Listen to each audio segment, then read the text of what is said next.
الحمد لله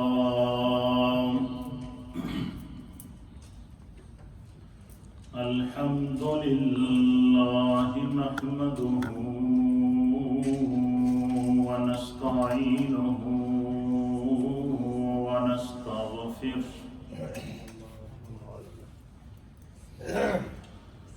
ونؤمن به ونتوكل عليه ونعوذ بالله من شرور أنفسنا ومن سيئات أعمالنا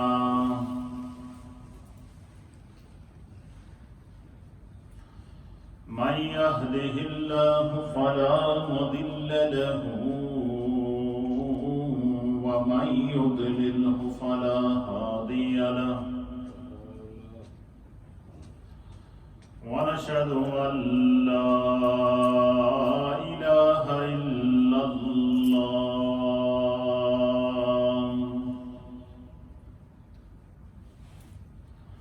ونشهد أن سيدنا وسندنا ونبينا ومولانا محمدا عبده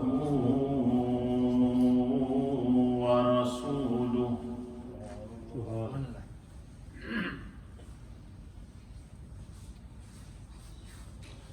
أما بعد فأعوذ بالله من الشيطان الرجيم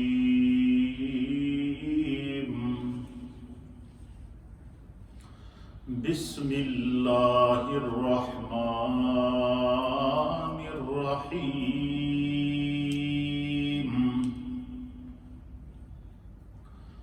إذ يقول لصاحبه لا تحزن إن الله معنا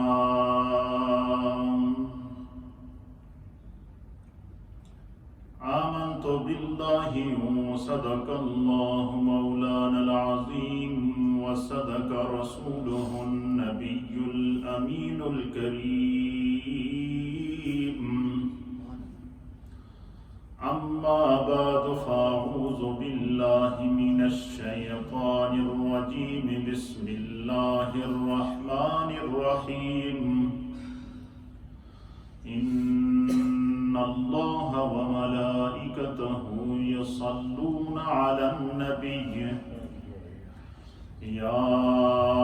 أيها الذين آمنوا صلوا عليه وسلموا تسليما اللهم صل وسلم على سيد الأنبياء والمرسلين وعلى آله الطيبين وأصحابه الطاهرين أجمعين الصلاة والسلام عليك يا سيدي يا رسول الله وعلى آلك وأصحابك يا سيدي يا حبيب الله الصلاة والسلام عليك يا سيدي يا رسول الله وعلى آلك وأصحابك يا سيدي يا رحمة للعالمين حمد و صلاة کے بعد اللہ رب العالمین کا لاکھ لاکھ شکر اور مولا کریم کا بڑا ہی احسان ہے کہ جس رب کائنات نے ہم گناہگاروں کو شکل انسانی میں پیدا فرمایا اور ہمیں اپنے پیارے حبیب لبیب نبی رحمت جناب سید العالمین محمد الرسول اللہ صلی اللہ تعالی علیہ وآلہ وسلم کی امت میں پیدا فرمائے۔ حضرات محترم، تقریباً 2-3 جمعوں سے امیر المؤمنین، خلیفۃ المسلمین، افضل البشر بعد الانبیاء بالتحقیق، جناب سید العالمین محمد رسول اللہ صلی اللہ تعالی علیہ وآلہ وسلم کے خلیفہ اول، آپ کے رازدار، آپ کے یار غار، یار مزار، سفر کے ساتھی، ہجرت کے ساتھی، اور نبی پاک صلی اللہ تعالی علیہ وآلہ وسلم کی آنکھوں کی ٹھنڈک جناب سیدنا ابو بکر صدیق رضی اللہ تعالیٰ عنہ کی بارگاہ میں خراج عقیدت و محبت کا ایک سلسلہ جاری ہے۔ آج میں آپ کی خدمت میں اسی موضوع سے ریلیٹڈ ان معجزات کا ذکر کروں گا جو سیدنا ابو بکر صدیق رضی اللہ تعالیٰ عنہ نے سفر ہجرت کے دوران دیکھے، اور جن کو اہل سیر نے کتب سیرت کے اندر نقل فرمایا ہے۔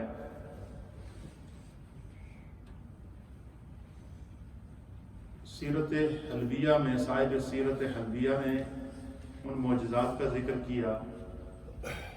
اور بعض معجزات وہ ہیں کہ جن کو امام بہقی نے دلائل النبوہ کے اندر ذکر فرمایا، اور بعض وہ ہیں جن کو مختلف کتب سیرت کے اندر نقل کیا گیا ہے، اور بڑے بڑے اکابر اور عظیم صحابہ نے ان معجزات کو خود روایت کیا ہے۔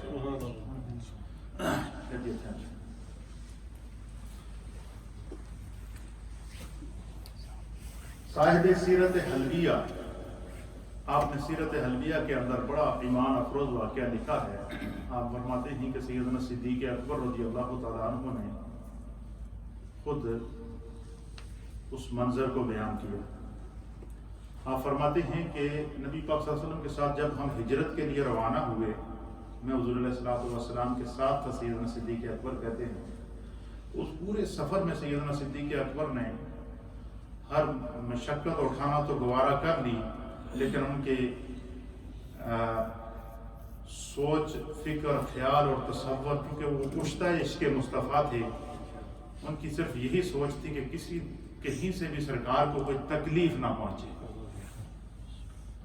تو صاحب سیرت حلبیہ لکھتے ہیں کہ سیدنا صدیق اکبر کہتے ہیں کہ جس وقت ہم غار سور میں پہنچے تو پہلے تو حضور کو اپنے کندھوں پر اٹھا کر آپ غار کے اوپر گئے،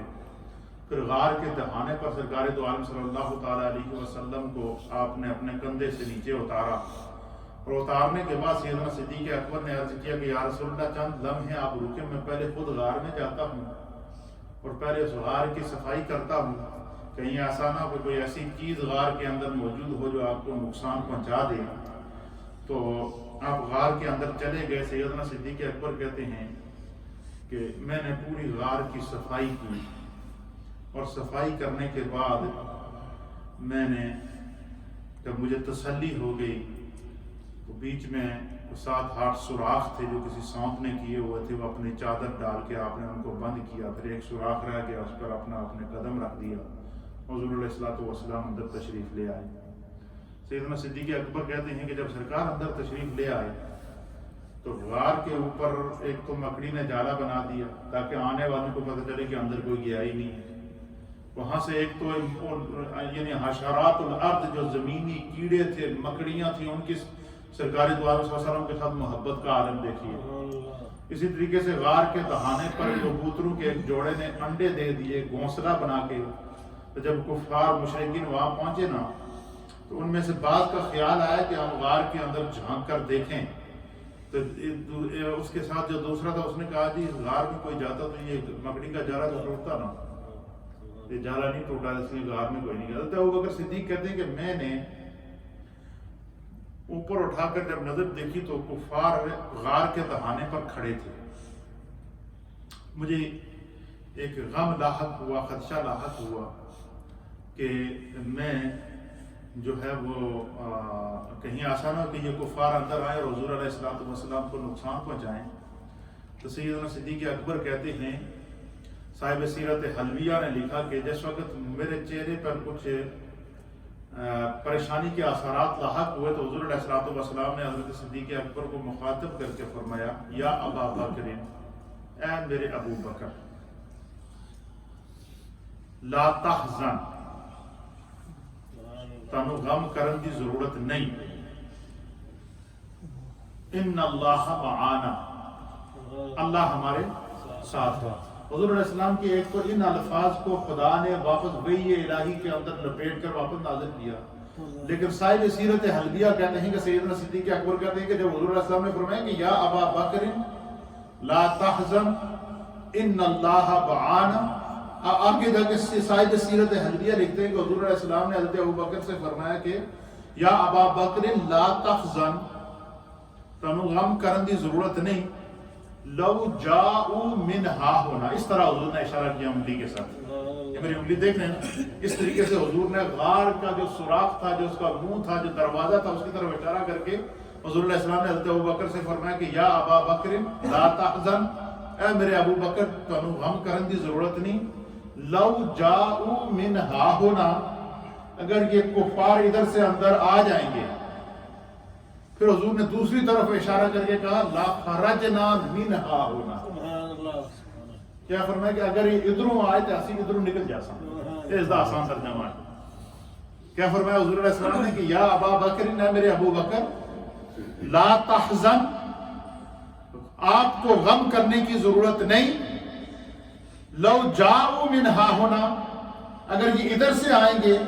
لا خرجنا منہا ہونا، تو ہم اس طرف نکل جائیں گے۔ حضرت ابو بکر صدیق کہتے ہیں کہ مجھے حیرت ہوئی کہ میں تھوڑی دیر پہلے غار میں گیا تھا، میں نے پوری غار میں کی صفائی کی، غار میں تو اس ایک راستے کے علاوہ کوئی راستہ ہی نہیں ہے، غار میں تو اس راستے کے علاوہ کوئی اور راستہ ہی نہیں ہے، لیکن حضور نے فرمایا کہ لو جاؤ منہا ہونا، اگر یہ کفار، یہ دشمنان رسول ادھر سے آئیں گے، غار کے سامنے سے آئیں گے، اس راستے سے جس راستے سے ہم آئے ہیں، لا خرجنا منہا ہونا، تو ہم ادھر سے نکل جائیں گے دوسرے راستے سے۔ کہتے ہیں کہ میں نے سرکار جیسے جیسے اشارہ کرتے نا، حضرت ابو بکر صدیق کہتے ہیں میں ادھر دیکھتا گیا، حضور نے فرمایا لو جاؤ منہا ہونا، اگر یہ ادھر سے آئیں گے تو کیا ہوگا؟ فرمایا کہ حضور علیہ السلام نے غار کی جو دروازے کی طرف اشارہ کیا، پھر فرمایا کہ جب حضور نے دوسری طرف اشارہ کیا کہ لا خرجنا منہا ہونا، ہم ادھر سے نکل جائیں گے، فرمایا دوسری طرف جب میں نے دیکھا تو حضرت ابو بکر صدیق کہتے ہیں کہ حضور کا اشارہ کرنا تھا، میں نے بڑا عجیب منظر دیکھا۔ کہتے ہیں کہ میں نے منظر کیا دیکھا؟ جب حضور نے فرمایا کہ لو جاؤ منہا ہونا لا خرجنا منہا ہونا، ہم ادھر سے نکل جائیں گے اگر دشمن ادھر سے آیا، اس طرف کوئی راستہ نہ کوئی دروازہ کوئی بھی نہیں تھا، غار آگے سے بند تھی، تو کہتے جیسے حضور نے فرمایا لَخَرَجْنَا مِنْهَا ہونا، ہم ادھر سے نکل جائیں گے۔ کہتے میں نے حضور کی انگلی کے اشارے کی طرف دیکھا تو میں نے دیکھا آگے ایک انتہائی خوبصورت گوئے گیٹ بنا ہوا ہے، سجا ہوا ہے، اس کے سامنے ایک خوبصورت نہر چل رہی ہے، اس نہر میں ایک کشتی ہے، اس کشتی میں ایک ملا بیٹھا ہوا ہے، اس کشتی کے اندر انتہائی خوبصورت قسم کی چین لگی ہوئی ہے، جیسا کہ کوئی ہمارا انتظار کر رہا ہے کہ آپ آئیں اور آپ کو ادھر سے لے کے نکل جائیں۔ یہ کہہ رہے ہیں کہ پہلا میں نے معجزہ وہاں پر ایک یہ معجزہ دیکھا۔ دوسرا سیدنا صدیق اکبر، اس کو ایک بہت بڑے عظیم محدث، مفسر اور ایک نبی پاک صلی اللہ تعالی علیہ وسلم کے عاشق صادق، زمانے کے امام، حضرت امام علامہ فقیہ محدث ابو عبداللہ محمد بن موسیٰ بن نعمان مزالی مراکشی رحمت اللہ علیہ نے نبی پاک صلی اللہ علیہ وسلم کے معجزات پر ایک کتاب لکھی ہے، اور اس کتاب کا نام انہوں نے رکھا ہے مصباح الظلام۔ کیا نام رکھا ہے؟ مصباح الظلام فی المستغیثین بخیر الانام علیہ الصلاۃ والسلام فی الیقظۃ والمنام، یہ اس کتاب کا انہوں نے نام رکھا۔ اس کتاب کے اندر انہوں نے نبی پاک صلی اللہ علیہ وسلم کے معجزات لکھے گئے، اور اس کتاب کے باب نمبر 10 کے اندر حضرت ابو عبداللہ محمد بن موسیٰ رحمۃ اللہ علیہ نے اس کتاب کے باب نمبر 10 میں ایک باب قائم کیا ہے،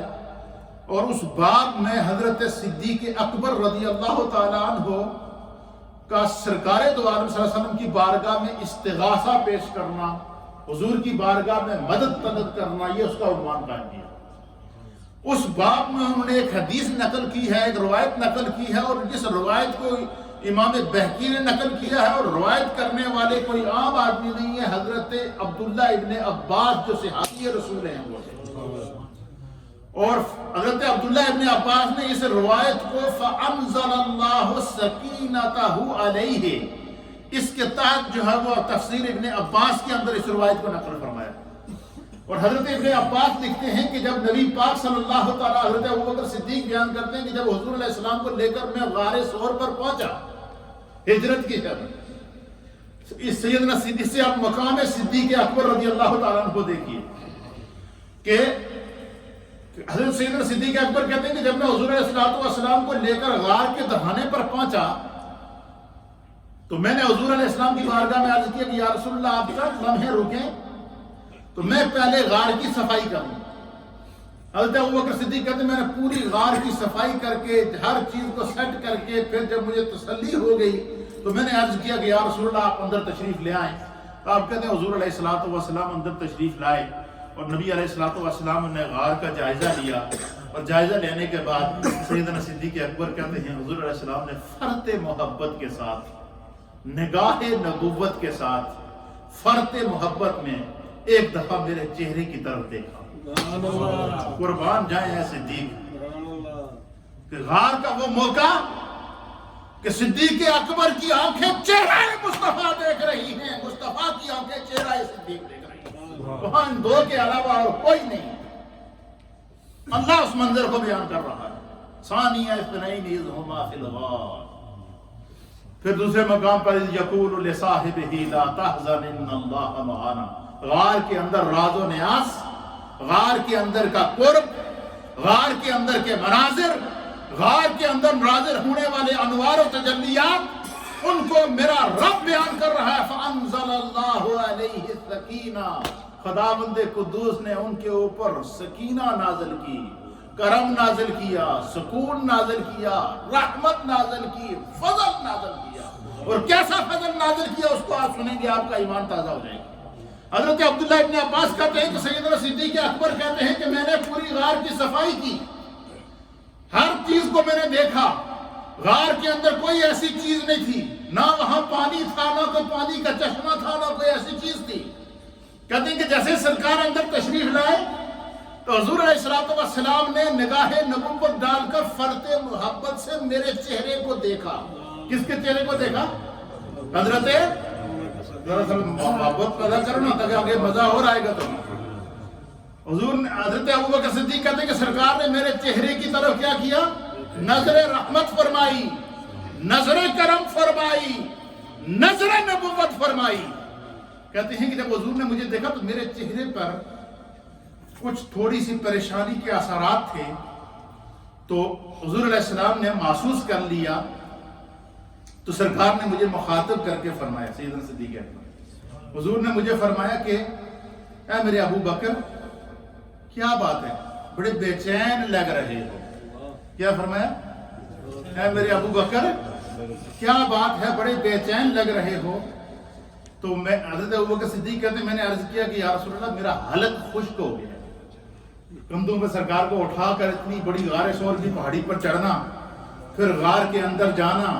غار کی صفائی کرنا، اپنی جان کی پرواہ نہیں ہے، صرف یہی ہے کہ بس سرکار کو کوئی تکلیف نہ پہنچائے۔ اب وہ حضرت ابوبکر صدیق کی عشق اور محبت وہ یا تو رسول اللہ محسوس کر رہے تھے یا خدا محسوس کر رہا تھا۔ یا رب محسوس کر رہا تھا، اور اللہ تعالیٰ نے وہ انعام اور اس محبت کا صلہ اسی غار کے اندر سیدنا صدیق اکبر کو عطا فرمایا۔ حضرت ابوبکر صدیق کہتے ہیں کہ جب سرکار نے کہا کہ اے میرے ابو بکر تو بے چین لگ رہے ہو، خیر تے ہے؟ تو سیدنا صدیق اکبر کہتے ہیں میں نے عرض کیا یا رسول اللہ، امام بہقی نے دلائل النبوہ میں جلد نمبر 2 اور صفحہ 282 کے اوپر اس روایت کو نقل کیا، باحوالہ بات کر رہا ہوں، آپ سنیں گے آپ کا ایمان تازہ ہو۔ آپ فرماتے ہیں کہ میں نے عرض کیا کہ یا رسول اللہ میرا حلق خشک ہو گیا، تو کہتے بس میں نے اتنا کہنا تھا۔ تو حضور علیہ السلام نے فرمایا ابو بکر جانو سامنے پانی رکھا ہے پی لے۔ کیا فرمایا حضور نے؟ اے میرے ابو بکر جا وہ سامنے پانی رکھا ہے اس کو پی لو۔ سیدنا صدیق اکبر کہتے ہیں میں ورطۂ حیرت میں ڈوب گیا۔ چند لمحے پہلے میں نے غار کی خود صفائی کی تھی، میں نے غار کے کونے کونے کو دیکھا تھا، میں نے غار کا ہر ایک ذرے کا مشاہدہ کیا تھا، مجھے تو وہاں پانی نام کی کوئی چیز نظر نہیں آئی، لیکن یہ نہیں کہا کہ یا رسول اللہ میں پانی نہیں دیکھا۔ آپ نے فرمایا حضور نے فرمایا کہ ابو بکر جا تو پانی رکھا ہے پی لے۔ تو کہنے لگے میں ایک دم چلا گیا، میں نے یہ نہیں پوچھا کہ پانی کہاں سے آیا، لیکن میں ایک دم اٹھا اور چلا گیا۔ تو کہتے ہیں جب میں غار کے دوسری کونے پہ پہنچا، یہ معجزات ہیں جو غار کے اندر سیدنا صدیق اکبر نے مشاہدہ کیے تھے، یہ سنیں گے آپ کا ایمان تازہ ہو جائے گا۔ ایسے صدیق اکبر کو افضل البشر بعد الانبیاء بالتحقیق نہ کہا گیا، صدیق وہ ہے جس کو خدا نے افضل کہا ہے، صدیق وہ ہے جس کو میرے مصطفیٰ نے افضل کہا ہے۔ حضرت ابوبکر صدیق کہتے ہیں کہ حضور نے فرمایا جہاں ابو بکر سامنے پانی رکھا ہے پی لے۔ آپ کہتے ہیں کہ میں گیا، میں نے دیکھا کہ ایک انتہائی نورانی برتن ہے۔ حضرت ابوبکر صدیق کہتے ہیں اتنا پیارا برتن، کہتے ہیں میں نے اس سے پہلے ایسا خوبصورت، ایسا نفیس اور ایسا حسین و جمیل برتن میں نے اس سے پہلے نہیں دیکھا تھا۔ ایک پیالہ نما ایک تھا، ایک چیز تھی ڈونگا نما، ایک پیالہ نما ایک برتن تھا، اور کہتے ہیں کہ انتہائی خوبصورت تھا، اور اس کے اندر پانی تھا۔ کیا تھا؟ پانی تھا، اور پھر کہتے ہیں کہ وہ پانی بھی بڑے عجیب و غریب رنگ کا تھا۔ تو حضرت ابوبکر صدیق کہتے ہیں کہ میں نے اس برتن کو دونوں ہاتھوں سے اٹھایا،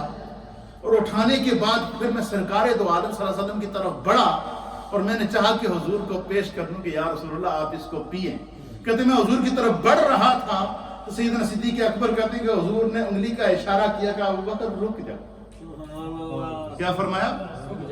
ابو بکر رک جا۔ آپ فرماتے ہیں میں ٹھہرا، رک گیا، حضور نے اشارہ کیا، فرمایا ابو بکر پیو۔ تو حضرت سیدنا ابو بکر صدیق کہتے ہیں میں نے عرض کیا کہ یا رسول اللہ پہلے آپ، حضور نے فرمایا نہیں کہ تو پیے گا تو میں تمہیں دیکھوں گا۔ سیدنا صدیق اکبر کہتے ہیں کہ میں نے سرکار کے حکم پر عمل کرتے ہوئے اس پیالے کو، اس خوبصورت برتن کو دونوں ہاتھوں سے اٹھا کر جیسے ہی اسے اپنے ہونٹوں سے لگایا، اور کہتے ہیں کہ میں ورطۂ حیرت میں ڈوب گیا۔ کیا کہتے ہیں سیدنا صدیق اکبر؟ میں ورطۂ حیرت میں ڈوب گیا، اور میں نے، کہتے ہیں کہ اس کے اندر جو پانی تھا وہ دودھ سے زیادہ سفید تھا اور شہد سے زیادہ میٹھا تھا۔ اس کی کیفیت، اس کی لذت اور اس کا ذائقہ سیدنا صدیق اکبر بیان کرتے ہیں۔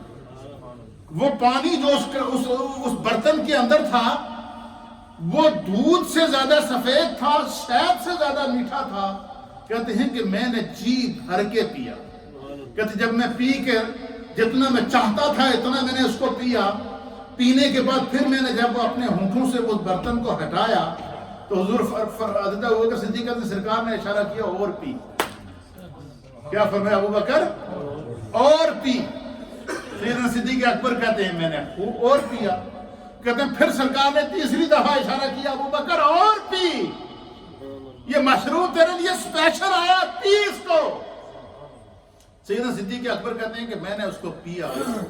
اور اتنا پیا حتیٰ کہ میں نے محسوس کیا کہ وہ پانی میرے حلق تک پہنچ گیا، اس حد تک میں نے جی بھر کر اس کو پیا۔ تو کہتے ہیں کہ جب میں وہ پانی پی کے فارغ ہو گیا تو میں نے فرط محبت میں عرض کیا یا رسول اللہ، یا حبیب اللہ، میرے ماں باپ آپ پر قربان ہو جائیں، اتنا پیارا مشروب، اتنا ذائقے دار مشروب، اتنا لذیذ مشروب میں نے اپنی زندگی میں نہیں پیا۔ ایک بات، دوسری بات میرے لیے جو ورطۂ حیرت کی ہے وہ یہ ہے کہ چند لمحے پہلے میں نے غار میں صفائی کی تھی، یہاں کوئی پانی موجود نہیں تھا، کوئی برتن موجود نہیں تھا، یا رسول اللہ اس میں راز کیا ہے؟ یا رسول اللہ اس میں کیا راز ہے؟ حضرت ابن عباس کہتے ہیں کہ سیدنا صدیق اکبر نے فرمایا کہ حضور علیہ السلام نے مجھ سے فرمایا کہ ابو بکر، جب تم نے کہا نا میرا حلق خشک ہو رہا ہے، مجھے پیاس لگی ہے، تو اللہ تعالیٰ نے جنت الفردوس نہر پر متعین فرشتے کو حکم دیا کہ جلدی سے غار میں پانی پہنچاؤ، ابو بکر کو پیاس لگی ہے۔ اللہ اکبر۔ وہ ابو بکر اس سیدنا صدیق اکبر کے مرتبے کو دیکھیے، صدیق کے مقام کو دیکھیے کہ سیدنا صدیق اکبر کو اگر دنیا میں پیاس لگے تو ان کے لیے مشروب جنت سے خدا بھیجے۔ وہ صدیق اکبر کہ جن کو میرے مصطفیٰ نے دیکھتے ہی فرمایا یا ابا بکر انت عتیق من النار، ابو بکر میں مصطفیٰ تمہیں جہنم سے آزاد ہونے کی خوشخبری دیتا ہوں۔ حضور نے کہہ دیا جہنم سے آزاد ہیں، خدا نے مصطفیٰ کے الفاظ کو وحی بنا کر نازل کیا، وَسَيُجَنَّبُهَا الْأَتْقَى، کہ جہنم کی آگ سے دور رکھا جائے گا وہ شخص جو سب سے زیادہ متقی ہے۔ حضور نے فرمایا ابو بکر جہنم سے آزاد ہے، خدا نے کہہ دیا وحی کے ذریعے ابو بکر جہنم سے آزاد ہے۔ حضور علیہ السلام نے فرمایا ابو بکر میرا صاحب ہے، ابو بکر میرا صحابی ہے۔ خدا نے وحی کے ذریعے نبی پاک کے الفاظ کی تصدیق کر دی، اِذْ يَقُولُ لِصَاحِبِهِ لَا تَحْزَنْ ان اللہ معانا، کہ میرے مصطفیٰ نے کہہ دیا ابو بکر میرا صحابی ہے، میں خدا ہو کر اعلان کرتا ہوں کہ ابو بکر مصطفیٰ کا صحابی ہے۔ اسی لیے مفسرین اور محدثین نے لکھا ہے کہ نبی پاک کے تمام صحابہ میں سے سیدنا صدیق اکبر کی یہ خصوصیت ہے کہ آپ کو خدا نے بھی صحابی رسول کہا ہے، میرے مصطفیٰ نے بھی صحابی رسول کہا ہے، جبریل نے بھی آپ کو صحابی رسول کہا ہے۔ یہ سیدنا صدیق اکبر کی عظمت، آپ کا مقام، آپ کا مرتبہ۔ اللہ کے حبیب علیہ السلام نے فرمایا کہ میرے تمام صحابہ میں سے جس نے بھی اسلام کے ساتھ کوئی تعاون کیا ہے، جس نے بھی اسلام پر کوئی احسان کیا ہے، حضور نے فرمایا میں نے دنیا میں اس کے احسان کو اتار دیا ہے، الا ابا بکر، مگر ابو بکر کے احسان کو میں مصطفیٰ نے نہیں اتارا۔ وجہ کیا ہے؟ حضور فرماتے ہیں کہ ابو بکر کو اس کے احسان کا بدلہ خود رب اللہ کی ذات خود عطا فرمائے گی، اور اللہ ابو بکر کو اسلام پر کیے جانے والے احسانات پر بدلہ دے رہا ہوگا، اور میں مصطفیٰ دیکھ رہا ہوں گا۔ یہ ہے عظمت سیدنا صدیق اکبر، یہ ہے مقام سیدنا صدیق اکبر، یہ ہے رفعت سیدنا صدیق اکبر۔ اور حضور نے فرمایا کہ میں نے ہر صحابی کا احسان اتار دیا، ابو بکر کا احسان صرف اس کے احسان کا بدلہ صرف خدا اس کو عطا فرمائے گا۔ اور اہل مکہ نے لوگوں نے تبصرے کرنا شروع کر دیے کہ ابو بکر نے جو بلال کو خرید کر آزاد کیا ہے، یقیناً ابو بکر کے اوپر بلال کا کوئی احسان ہوگا جس کے بدلے انہوں نے حضرت ابو بکر نے حضرت بلال کو خریدا۔ اب لوگوں نے آپس میں چموگیاں شروع کر دی، لوگ باتیں کرنے لگے حضرت ابو بکر صدیق کے اس عمل کے خلاف۔ خدا نے وحی نازل کر دی، اللہ نے فرمایا وَمَا لِأَحَدٍ عِنْدَهُ مِن نِعْمَةٍ تُجْزَى، اللہ فرماتا ہے کہ دنیا میں کوئی ایسا ہے ہی نہیں جو ابو بکر پر احسان کر سکے۔ ابو بکر جو بھی عمل کرتا ہے وہ خدا کی رضا کے لیے کرتا ہے، ابو بکر پر کسی کا کوئی احسان نہیں ہے۔ میرے مصطفیٰ نے کہا کہ ابو بکر پر کسی کا کوئی احسان نہیں ہے، خدا نے وحی نازل کر کے مصطفیٰ کے الفاظ کی تصدیق کر دی، وَمَا لِأَحَدٍ عِنْدَهُ مِن نِعْمَةٍ تُجْزَى۔ یہ ہے مقام سیدنا صدیق اکبر۔ آپ کو صدیق کا لقب میرے مصطفیٰ نے عطا فرمایا، اور کس طریقے سے عطا فرمایا، اور یہ لقب بھی آپ کو بارگاہ مصطفیٰ سے اور بارگاہ خدا سے اللہ نے جبریل کے ذریعے آپ کو یہ لقب عطا فرمایا۔ حضور علیہ السلام اس منظر کی منظر کشی خود کرتے ہیں کہ معراج کا موقع ہے، سب ورطۂ حیرت پہ ڈوبے ہوئے ہیں، ہر آدمی اپنے عقل اور اپنے علم کے گھوڑے کو دوڑا رہا ہے، اور یہ کہہ رہا ہے کہ یہ کیسے ممکن ہے کہ ایک بندہ دنیا کے اندر 3 مہینے کی مسافت کو طے کر کے مسجد حرام سے مسجد اقصی میں رات کے تھوڑے سے حصے میں چلا جائے، یہ انسان کے لیے کیسے ممکن ہے؟ لوگوں نے اپنے عقل کے گھوڑے دوڑانا شروع کر دیے، جس طرح کہ آج کل کے کچھ فلاسفی ہیں جو اپنے علم پر ناز کرتے ہیں، کہتے ہیں ہمارے علم کے مطابق یہ ہے۔ اللہ رب العالمین نے سیدنا صدیق اکبر کی شان میں، دنیا میں اگر کسی نے صدیق کے خلاف سوچا، اللہ اکبر، تو رب کریم نے وحی کے ذریعے اس کا جواب عطا فرمایا۔ دنیا میں اگر صدیق کے حوالے سے کسی نے سوچا تو میرے مصطفیٰ نے اسی وقت اس کو جواب عطا فرما دیا۔ اور پھر سیدنا صدیق اکبر کی عظمت، آپ کی نیکی اور آپ کے اخلاص پر نبی پاک کے تمام صحابہ کا اجماع تھا۔ سیدنا صدیق اکبر کی خلافت پر بیعت کرنے والوں میں مولا کائنات مولا علی المرتضی رضی اللہ تعالیٰ عنہ، حضرت فاروق اعظم رضی اللہ تعالیٰ عنہ، نبی پاک کے قدموں پہ 1.25 لاکھ صحابہ نے صدیق اکبر کے ہاتھ پر بیعت کی۔ اور صدیق اکبر کے عمل کو صحابہ اکرام کس نظر سے دیکھتے تھے؟ میرے سامنے حدیث پاک ہے، اور اس حدیث کو سیدنا علی المرتضی رضی اللہ تعالیٰ عنہ اس حدیث کو خود بیان کرتے ہیں۔ آپ فرماتے ہیں کہ حضرت امام بخاری نے اس حدیث کو صحیح بخاری کے اندر نقل فرمایا۔ آپ فرماتے ہیں کہ ان محمد بن حنفیہ، حضرت محمد بن حنفیہ اس حدیث کے راوی ہیں، اور اس حدیث کو امام بخاری نے صحیح بخاری کی حدیث نمبر 3671 نمبر پر نقل فرمایا۔ امام بخاری نے صحیح بخاری میں اس حدیث کو نقل فرمایا، اور اس کے راوی ہیں حضرت محمد بن حنفیہ۔ یہ حضرت محمد بن حنفیہ کون ہیں؟ یہ حضرت علی المرتضی کے بیٹے ہیں۔ سیدہ کائنات سیدہ فاطمہ رضی اللہ تعالی عنہا کے وصال کے بعد، جب حضرت علی رضی اللہ تعالیٰ عنہ نے دوسری شادی کی سیدہ کے وصال کے بعد، تو وہ جو مائی صاحبہ تھے، ان کے بطن سے اللہ نے حضرت علی کو حضرت محمد بن حنفیہ عطا فرمائے، جو زمانے کے بڑے فقیہ تھے اور بہت بڑے عالم تھے، اور ان سے کئی احادیث روایات ہیں۔ حضرت محمد بن حنفیہ کہتے ہیں حضرت علی کے بیٹے، کہتے ہیں قلت لأبی، میں نے اپنے والد جناب سیدنا حیدر کرار علی المرتضی رضی اللہ تعالیٰ عنہ کی بارگاہ میں عرض کیا کہ ای الناس خیر بعد رسول اللہ، کہ ابا جان ذرا یہ تو بتائیں، حضرت علی کے بیٹے کس سے پوچھتے ہیں؟ حضرت علی رضی اللہ تعالی عنہ سے، کہ آپ یہ فرمائیں ای الناس خیر بعد رسول اللہ، کہ رسول اللہ صلی اللہ علیہ وسلم کے بعد لوگوں میں سب سے زیادہ افضل کون ہے، سب سے زیادہ بہتر کون ہے؟ تو کہتے ہیں کہ قال حضرت سیدنا علی المرتضی مولا کائنات رضی اللہ تعالیٰ عنہ نے فرمایا ابو بکر، حضور علیہ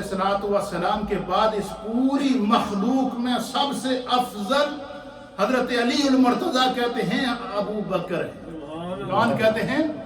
افضلیت سیدنا صدیق اکبر کو کون بیان کر رہا ہے؟ مولا کائنات خود بیان کر رہے ہیں۔ پھر محمد بن حنفیہ کہتے ہیں پھر میں نے عرض کیا ثم قلت ثم،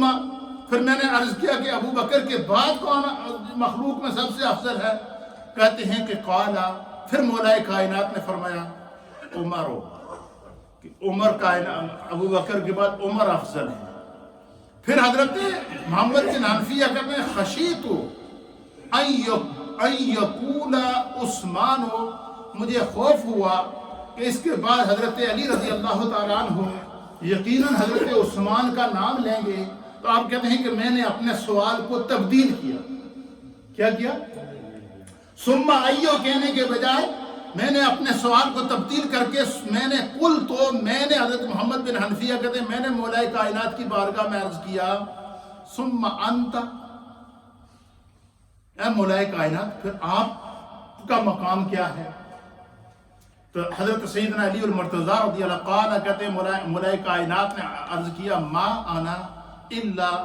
رجل من المسلمین۔ حضرت مولا کائنات نے عجز اور انکساری کا اظہار کرتے ہوئے فرمایا، آپ نے فرمایا مجھے چھوڑ دے، میں اللہ کے مومن بندوں میں سے ایک بندہ ہوں۔ یہ حضرت مولا کائنات یہ اہل بیت اطہار کا سیدنا صدیق اکبر رضی اللہ تعالیٰ عنہ کے بارے میں عقیدہ تھا، اور یہ وہ عقیدہ ہے جس کو میرے مصطفیٰ نے بیان کیا ہے، اور میرے مصطفیٰ نے جس افضلیت کو بیان کیا ہے اس کی تصدیق مولا کائنات بیان فرما رہے ہیں۔ اس لیے میرے دوستو صدیق اکبر کا تذکرہ کرنے سے خدا خوش ہوتا ہے، صدیق اکبر کا ذکر کرنے سے مصطفیٰ خوش ہوتے ہیں، صدیق اکبر کا ذکر کرنے سے جبریل خوش ہوتے ہیں، صدیق اکبر کا ذکر کرنے سے ملائکہ خوش ہوتے ہیں، صدیق اکبر کا تذکرہ کرنے سے نبی کے تمام صحابہ خوش ہوتے ہیں، سیدنا صدیق اکبر کا تذکرہ کرنے سے جو ہے وہ مومن کی روح اور ایمان خوش ہوتا ہے۔ اللہ رب العالمین ہم سب کو عظمت صدیق اکبر سمجھنے کی توفیق عطا فرمائے۔ وآخر دعوانا الحمدللہ رب العالمین۔ اذان ہوگی اور پھر سنت اللہ۔